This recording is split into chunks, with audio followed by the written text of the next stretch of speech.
근육이 신체에 미치는 영향이 이렇게 전반적으로 모든 곳에 영향을 다 미친다라고 생각을 하시면 돼요. 근육에 대해서 좀 올바르게 이해를 하기 위해서는 우리가 일단 근육의 개념부터 정확하게 생각을 하셔야 되는데요. 근육이라고 얘기하면 다들 이렇게 뼈대에 붙어 있는 골격근만 생각하세요. 내가 의지대로 움직일 수 있는 근육. 근데 근육은 이렇게 뼈대만 붙어 있는 게 아니에요.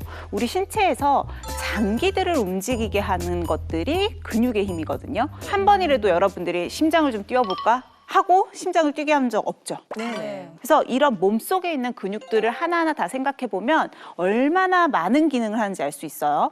말씀드린 것처럼 심장 겉을 싸고 있는 것도 심근이라고 해서 근육이에요. 그래서 펌프질을 할 수 있는 동력을 만들어주고 심장이 커지지 않도록 억제하는 역할을 하겠죠. 그래서 이건 정말 우리의 생존과 가장 밀접하게 연관이 있는 기능이다라고 보시면 돼요. 그래서 여러분들 많이 들으셨던 굉장히 무서워하는 질환 있잖아요. 심장 하는 게 뭐죠? 심근경색?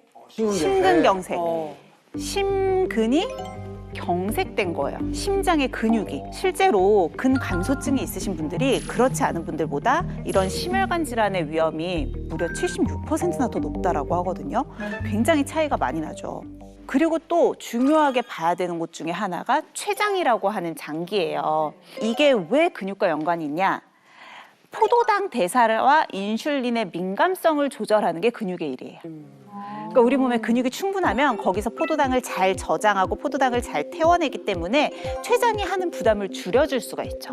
그런데 근육량이 적으면 이렇게 포도당을 저장하는 일을 제대로 못하고 제대로 태워내지도 못하니까 췌장이 계속 인슐린을 분비해내야 돼서 굉장히 빨리 지치게 되고요. 그러면 결국에는 우리 몸에 혈당 조절이 되지 않아서 당뇨가 생기겠죠. 어우, 무서워. 보통 당뇨 있으신 분들 보면은 근육 없는 분들이 많아요. 진짜. 그리고 그런 분들이 또 함부로 운동도 잘 못 하시잖아요. 맞아요. 네.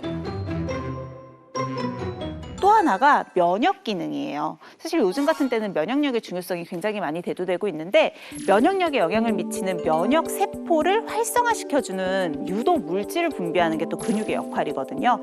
그래서 근육이 풍부해야지 면역 세포들이 잘 일을 할 수가 있고 그래야지 우리 몸의 면역력이 올라가겠죠. 그래서 정말 근육을 지키려는 노력은요. 단순히 우리가 날씬한 몸 또는 멋진 몸을 갖기 위해서 이런 쉐입에 대한 문제가 아니라 전반적인 신체 전체의 건강을 위해서 꼭 필요한 거예요. 제가 준비를 한 게요. 우리의 팔 근육을 좀 체험할 수 있는 간이 도구를 만들어 왔거든요. 비닐 보이시죠? 요게 우리 팔을 움직이는 전완근이라고 생각을 하시면 될 것 같아요. 자, 근육량이 빵빵할 때는요. 근육이 수축하면 이렇게 당겨주고 근육이 거꾸로 이완하면 이렇게 움직이고. 그러니까 물건을 집어들고 우리가 어떤 자세를 취하는데 전혀 무리가 없겠죠. 네. 만약에 근육에 손상이 생기거나 근육이 감소해서 제가 아무리 불어도 안 움직인다. 우리가 아무리 힘을 주고 팔을 굽히려고 해도 전혀 팔이 움직이질 않으니까 가볍게 물건을 들고 이렇게 가위를 드는 행위도 전혀 할 수가 없다라는 거죠. 너무 중요하네요, 근육이. 근육이 줄어드는 증상이 사실은 되게 흔한 증상이잖아요. 그리고 이제 중년을 지나면서 워낙 많이들 겪는 증상이다 보니까 그냥 무시하고 간과하기가 쉬워요. 우리가 신체가 나이 들면서 근육이 어느 정도 빠지는 건 자연스러운 현상이기도 하고요. 근데 이거를 그냥 나이 들면서 빠지는 거니까 그건 뭐 어떻게 내가 따로 노력하지 않아도 되겠지라고 하면 안 돼요. 이렇게 나이 들면서 줄어드는 근육도 새는 근육이라고 얘기를 하거든요. 아, 새는군요. 우리가 30대가 되면 이때부터 본격적으로 근육 감소가 일어나기 시작을 하는데요. 40세 이후로는 매년 1% 정도씩, 또 통계적으로 봤을 때 50세 이후가 되면 2배가 되죠. 매년 2%씩 근육이 감소하게 돼요. 진짜. 그래서 요즘은 100세 시대라고 하잖아요. 근데 80세만 돼도 근육량이 왕성했던 30, 40대의 절반 정도로 뚝 떨어지게 된다고 해요. 더 무서운 건 여성분들 케이스예요. 여성분들은 완경 후에 65세 이상 여성의 근감소증 발병률이 남성보다 2배나 높아요.